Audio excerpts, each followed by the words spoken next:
بسم اللہ الرحمن الرحیم۔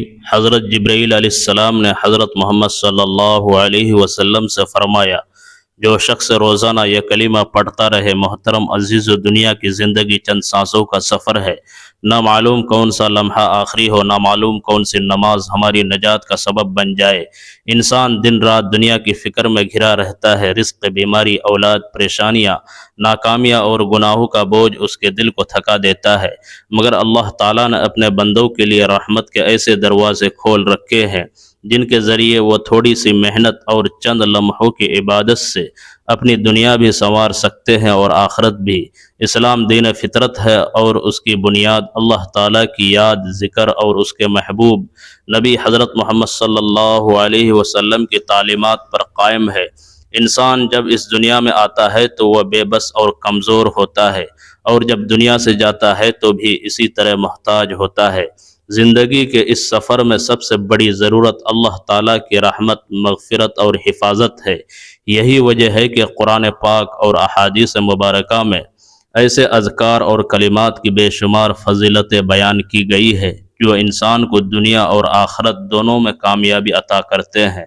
انہی مبارک اذکار میں سے ایک ایسا کلمہ بھی ہے جس کے بارے میں بیان کیا جاتا ہے کہ اگر کوئی شخص اسے روزانہ پابندی سے پڑھتا رہے تو اس کے جنازے میں ہزاروں فرشتے شریک ہوتے ہیں۔ یقیناً یہ ایک بہت بڑی خوشخبری ہے، لیکن اس کے ساتھ ساتھ ضروری ہے کہ ہم اس بات کو بھی سمجھیں کہ دین اسلام میں کسی بھی عمل کی فضیلت قرآن و حدیث کی روشنی میں ہی معتبر ہوتی ہے۔ قرآن پاک میں اللہ تبارک و تعالیٰ نے بار بار ذکر الہی کی اہمیت بیان فرمائی ہے۔ اللہ تعالیٰ ارشاد فرماتا ہے، فَاذْكُرُونِي أَذْكُرْكُمْ، یعنی تم میرا ذکر کرو میں تمہیں یاد رکھوں گا۔ یہ ایک بہت بڑی بشارت ہے کہ بندہ جب اللہ کو یاد کرتا ہے تو اللہ تعالیٰ بھی اس بندے کو یاد فرماتا ہے۔ اسی طرح ایک اور مقام پر فرمایا، الا بذکر اللہ تطمئن القلوب، یعنی خبردار، اللہ کے ذکر سے ہی دلوں کو سکون ملتا ہے۔ اس آیت سے واضح ہوتا ہے کہ انسان کی حقیقی کامیابی اور قلبی اطمینان اللہ کے ذکر میں پوشیدہ ہے۔ مزید فرمایا، ان اللہ کثیر والذاکرات، یعنی اللہ کو کثرت سے یاد کرنے والے مرد اور عورتوں کے لیے اللہ نے مغفرت اور عظیم اجر تیار کر رکھا ہے۔ اسی طرح سورۃ الجمعہ میں ارشاد ہوتا ہے، وَاذْكُرُوا اللَّهَ كَثِيرًا لَعَلَّكُمْ تُفْلِحُونَ، یعنی اللہ کو کثرت سے یاد کرو تاکہ تم فلاح پاؤ۔ حدیث مبارکہ میں بھی ذکر الہی کی بے شمار فضیلتیں بیان کی گئی ہے۔ نبی صلی اللہ علیہ وسلم نے فرمایا، کیا میں تمہیں ایسا عمل نہ بتاؤں جو تمہارے اعمال میں سب سے بہتر، تمہارے رب کے نزدیک سب سے زیادہ پاکیزہ اور تمہارے درجات کو بلند کرنے والا ہو؟ صحابہ کرام رضی اللہ عنہم نے عرض کیا، یا رسول اللہ صلی اللہ علیہ وسلم، ضرور بتائے۔ آپ صلی اللہ علیہ وسلم نے فرمایا، وہ اللہ کا ذکر ہے۔ ایک اور حدیث میں آپ صلی اللہ علیہ وسلم نے فرمایا، جو شخص سبحان اللہ، الحمدللہ، لا الہ الا اللہ اور اللہ اکبر کہتا ہے، اس کے گناہ معاف کر دیے جاتے ہیں، اگرچہ وہ سمندر کی جھاگ کے برابر ہو۔ اسی طرح ایک حدیث میں آتا ہے کہ رسول اللہ صلی اللہ علیہ وسلم نے فرمایا، جو شخص دن میں 100 مرتبہ لا الہ الا اللہ وحدہ لا شریک لہ پڑھتا ہے، اس کے لیے 10 غلام آزاد کرنے کے برابر ثواب لکھا جاتا ہے۔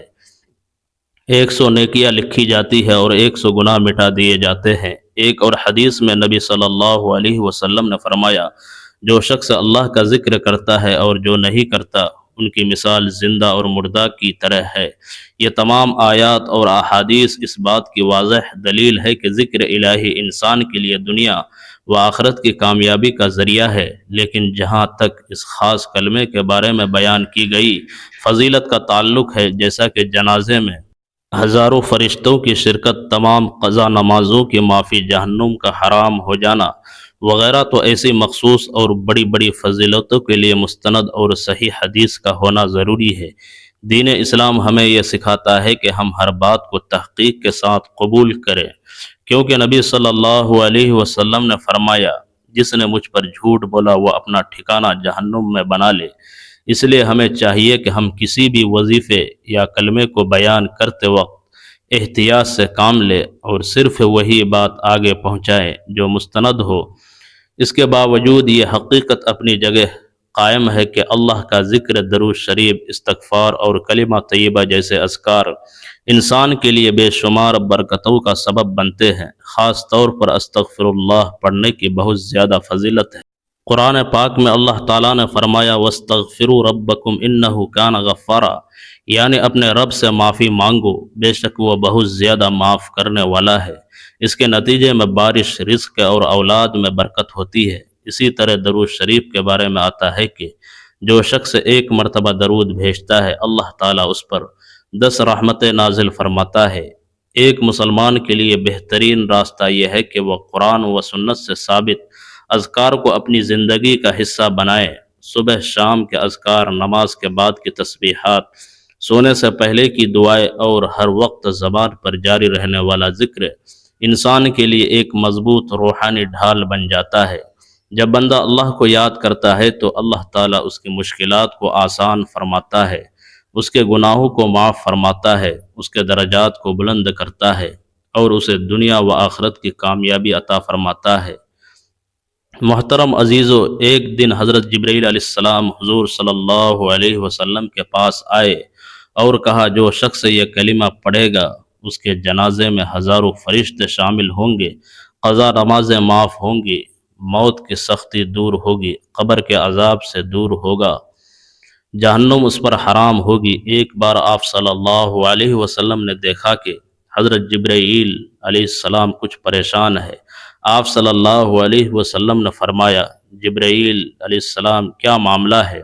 آج میں آپ کو غم زدہ دیکھ رہا ہوں۔ جبرائیل نے عرض کی اے محبوب، کل میں اللہ کے حکم سے جہنم کا نظارہ دیکھ کر آیا ہوں، اس کو دیکھنے سے مجھ پر غم کے آثار نمودار ہوئے ہیں۔ نبی صلی اللہ علیہ وسلم نے فرمایا جبرائیل مجھے بھی جہنم کے حالات بتاؤ۔ جبرائیل نے عرض کی جہنم کے کل 7 درجے ہیں، ان میں جو سب سے نیچے والا درجہ ہے اللہ اس میں منافقین کو رکھے گا، اس کے اوپر والے 6 درجے میں اللہ تعالیٰ مشرک لوگوں کو ڈالیں گے، اس سے اوپر 5ویں درجے میں اللہ تعالیٰ سورج اور چاند کی پرستش کرنے والوں کو ڈالیں گے، 4تھے درجے میں اللہ تبارک و تعالیٰ آتش پرست لوگوں کو ڈالیں گے، تیسرے درجے میں اللہ پاک یہود کو ڈالیں گے، دوسرے درجے میں اللہ تعالیٰ عیسائیوں کو ڈالیں گے۔ یہ کہہ کر حضرت جبرائیل علیہ السلام خاموش ہو گئے تو نبی کریم صلی اللہ علیہ وسلم نے پوچھا جبرائیل آپ خاموش کیوں ہو گئے؟ مجھے بتاؤ کہ پہلے درجے میں کون ہوگا؟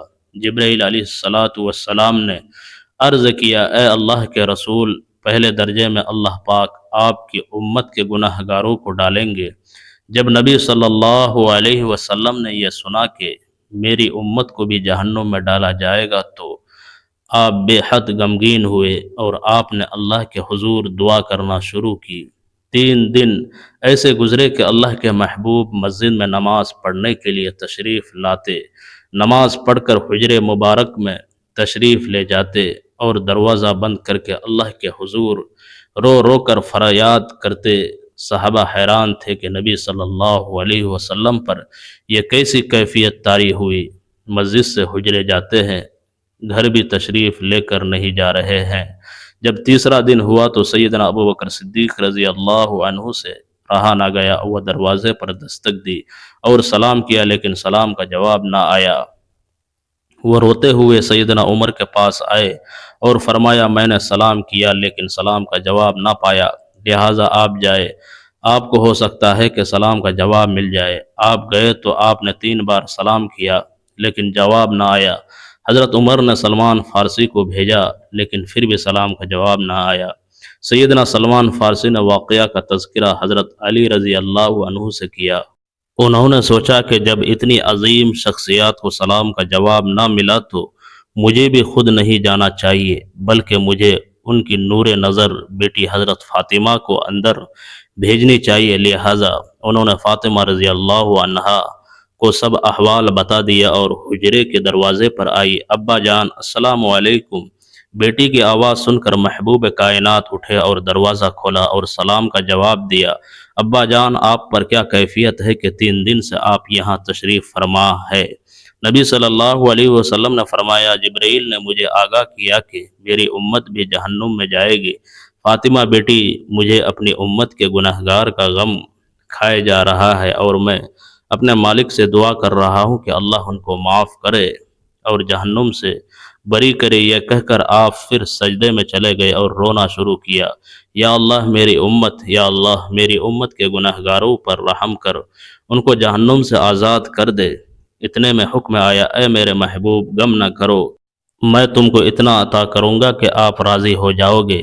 آپ خوشی سے کھل اٹھے اور فرمایا، لوگو، اللہ نے مجھ سے وعدہ کر لیا ہے کہ وہ روز قیامت مجھے میری امت کے معاملے میں خوب راضی کریں گے، اور میں نے اس وقت تک راضی نہیں ہونا جب تک میرا آخری امتی بھی جہنم میں نہ چلا جائے۔ محترم عزیزو، یہ کلمہ پڑھنے سے اللہ تبارک و تعالی اس کے تمام گناہ معاف کر دیتا ہے، اس سے بندہ گناہ گار نہیں رہتا اور قبر کا عذاب ٹل جاتا ہے۔ یہ کلمہ پڑھنے سے اس کی مغفرت کے لیے ہزاروں فرشتے زمین پر اتر آتے ہیں اور ان کے لیے رحمت کی دعائیں کرتے ہیں۔ فرمایا، جب بندہ اس کلمے کو پڑھتا ہے تو اللہ کی رضا کے قریب پہنچ جاتا ہے۔ حضرت جبرائیل علیہ السلام کی طرف سے نرمی کا علم ہوگا اور آپ کی روح کو اتنی نرمی سے قبض کریں گے کہ کوئی تکلیف نہیں ہوگی، بلکہ جیسے ہی ایک نرم ہوا آپ کے جسم کو چھو رہی ہو۔ یہ کلمہ پڑھ کر آپ نے اللہ کی رضا حاصل کرنی ہے۔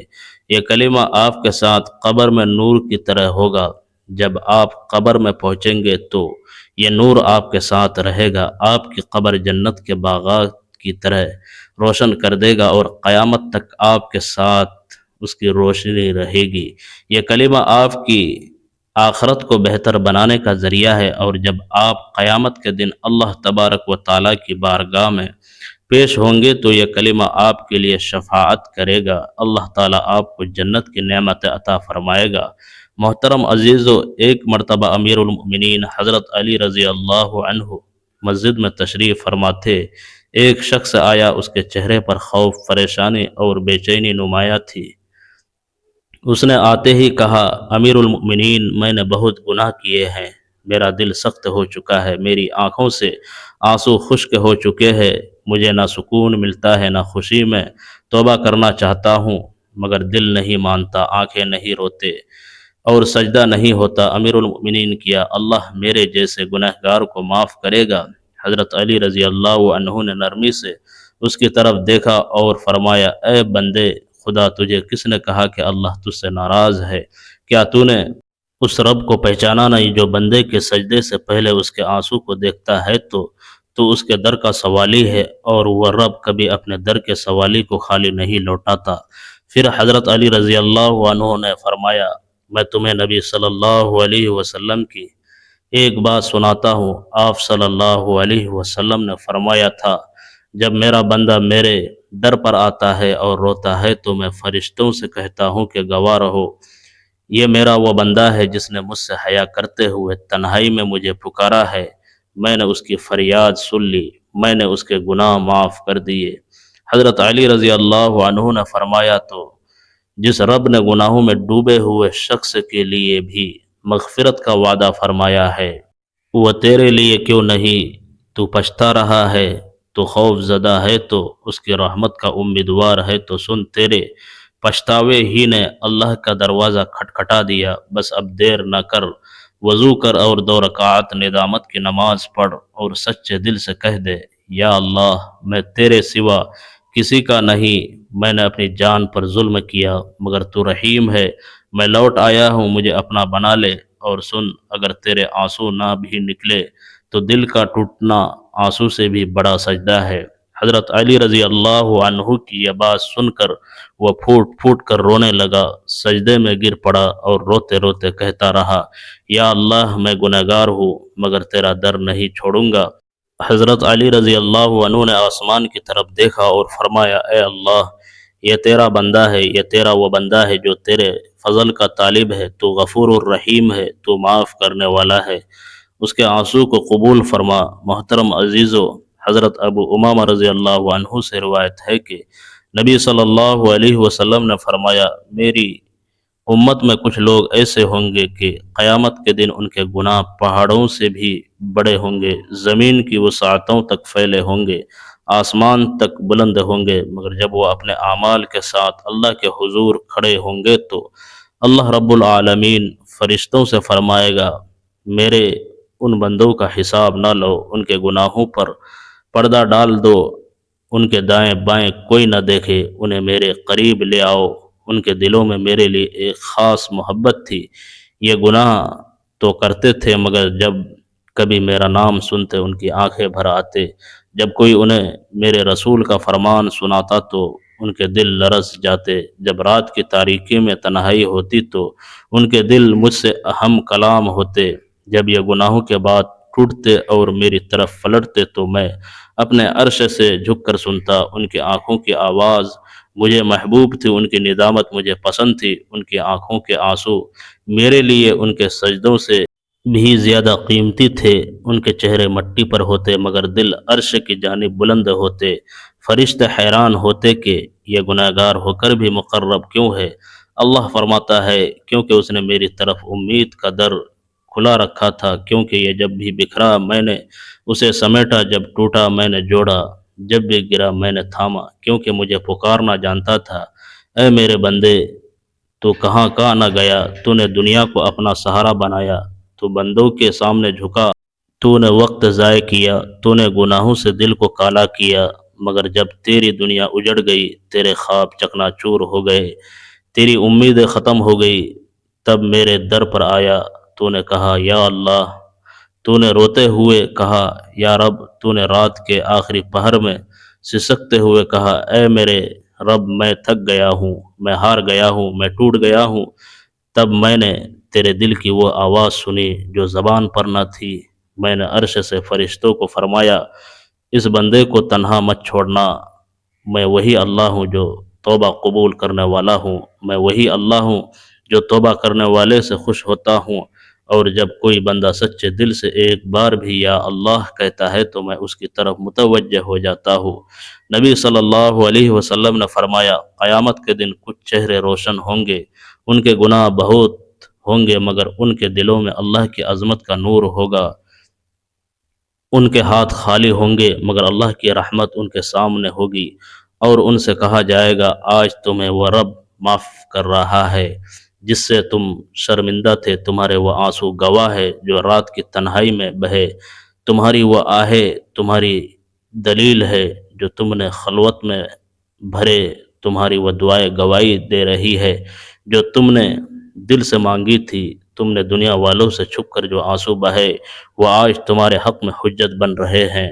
پھر نبی صلی اللہ علیہ وسلم نے فرمایا اللہ تعالیٰ فرماتا ہے کہ اے انسان اگر تو زمین بھر کر گناہ کر لے پھر میرے سامنے آ جائے اور میری رحمت سے مایوس نہ ہو تو میں تجھے زمین بھر کر مغفرت عطا کروں گا، میں وہ اللہ ہوں جو دلوں کے حال جانتا ہوں، میں وہ اللہ ہوں جس کے خزانوں میں کمی نہیں ہے، میں وہ ہوں جس کے در پر کوئی خالی نہیں جاتا، میں نے تجھے پیدا کیا تاکہ تو میرے قریب ہو جائے، میں نے تجھے عقل دی تاکہ تو مجھے پہچان سکے، میں نے تجھے آزمائش دی تاکہ تو میرے در پر آ جائے، اے میرے بندے تو ہزار بار بھی پلٹے میں تیرے لیے ہوں، میں تجھے ہر بار معاف کرنے والا ہوں۔ محترم عزیزو، حضرت سعد بن ابی وقاص رضی اللہ عنہ کا ایک واقعہ قابل ذکر ہے، انہوں نے احد کے دن نبی صلی اللہ علیہ وسلم کے گرد ڈھال بن کر لڑائی کی اور ہر تیر کو نبی کریم صلی اللہ علیہ وسلم کے سامنے کھڑے ہو کر روکا، حضور اقدس صلی اللہ علیہ وسلم ان کی بہادری دیکھ کر بار بار کہہ رہے تھے سعد تیر مارو، میرے ماں باپ تم پر قربان ہو، یہ وہ جملہ تھا جو آپ صلی اللہ علیہ وسلم نے بہت کم صحابہ کے لیے فرمایا، اور حضرت سعد ان چند خوش نصیبوں میں سے ہیں جن کے لیے نبی صلی اللہ علیہ وسلم نے والدین کی قربانی کے الفاظ استعمال کیے۔ اسی دن حضرت طلحہ بن عبید اللہ رضی اللہ عنہ نے بھی نبی صلی اللہ علیہ وسلم کے سامنے ڈھال بن کر اپنے ہاتھ سے اتنے تیر روکے کہ ان کا ہاتھ مفلوج ہو گیا۔ نبی پاک صلی اللہ علیہ وسلم نے فرمایا جس نے آج طلحہ کو دیکھا ہے وہ جنتی کو دیکھ رہا ہے۔ یہ سب واقعات ہمیں یاد دلاتے ہیں کہ قربانی صرف مال یا وقت کی نہیں ہوتی بلکہ جان سے بڑھ کر نبی پاک صلی اللہ علیہ وسلم کی محبت کا حق ادا کرنا ایمان کی وہ بلندی ہے جہاں فرشتے زمین پر اترتے ہیں۔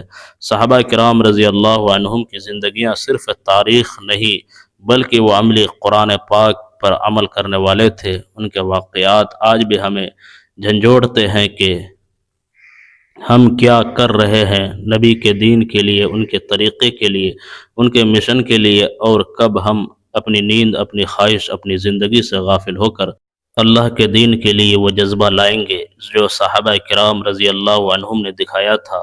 محترم عزیزو، حضرت عبداللہ بن بریدہ رضی اللہ عنہ روایت کرتے ہیں کہ نبی صلی اللہ علیہ وسلم نے فرمایا، جو شخص یہ کلمہ پڑھے گا اس کی دعا ضرور قبول ہوتی ہے، اور جو شخص دن میں 100 مرتبہ یہ کلمہ کہہ دے اللہ تعالیٰ اس کے تمام گناہ معاف کر دیتے ہیں، چاہے وہ سمندر کی جھاگ کے برابر ہو۔